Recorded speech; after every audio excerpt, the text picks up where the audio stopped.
معاشرہ افراد کے مجموعے کا نام ہے۔ تو عموماً ہم آپس میں بیٹھے باتیں کرتے ہیں معاشرہ بگڑ گیا، معاشرہ خراب ہو گیا، لیکن ہم نے اس کی اکائی پر غور کبھی نہیں کیا کہ معاشرہ ہے کیا۔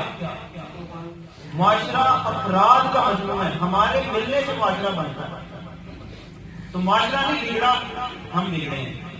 جب ہم بگڑے ہیں تو معاشرہ بگڑ گیا۔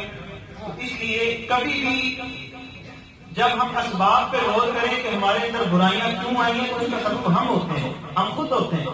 تو اس لیے سب سے بڑی اور آخری بات، اگر زندگی کو کامیابی کی طرف لے کر جانا ہو تو صرف اتنی بات سوچی جائے کہ جس کے گھر میں آٹا ہو نا وہ دوسرے کے گھر میں آٹا مانگنے کبھی نہیں گیا۔ جس کے گھر میں کھانے کے لیے کچھ ہو وہ کھانے کے لیے کبھی مانگنے نہیں جاتا، جس کے ہاں کپڑے ہوں وہ کپڑے مانگنے کبھی نہیں جاتا۔ تو اس لیے ہم اپنے اسلام، اپنے دین، اپنے قرآن پر غور کریں کہ کیا ہمارے دین میں، ہمارے قرآن میں، ہمارے اسلام میں کسی چیز کی کمی ہے؟ تو ہم غیروں کی تہذیب کی طرف کیوں مانگنے جاتے ہیں؟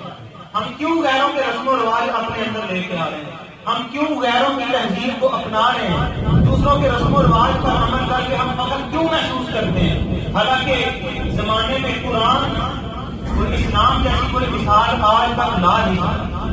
تو جب ہمارے پاس ساری چیزیں بے مثل و بے مثال ہیں تو ہم کیوں غیروں کی طرف جا رہے ہیں؟ ہم کیوں ہندوؤں کی رسمیں اپناتے ہیں؟ ہم کیوں انگریزوں کی رسمیں اپناتے ہیں؟ اگر کوئی مسلمان بنتا ہے اس کو تانا مارا جاتا ہے، کوئی امامہ باندھتا ہے، خدائی رکھتا ہے، تانا مارا جاتا ہے، اور کوئی پینٹ پہنتا ہے، کوئی غیروں کی رسم اپناتا ہے تو اس کی واہ واہ کی جاتی ہے۔ تو یہ بے حسی ہمارے اندر ہے، معاشرے کے اندر نہیں۔ ہم بے حس ہو چکے ہیں، معاشرہ بے حس نہیں ہے۔ تو ہمیں کوشش کرنی چاہیے کہ ہم جو بھی رسم و رواج اپنائیں، جو بات کریں وہ دین اسلام کے مطابق ہو، قرآن کے مطابق ہو۔ اللہ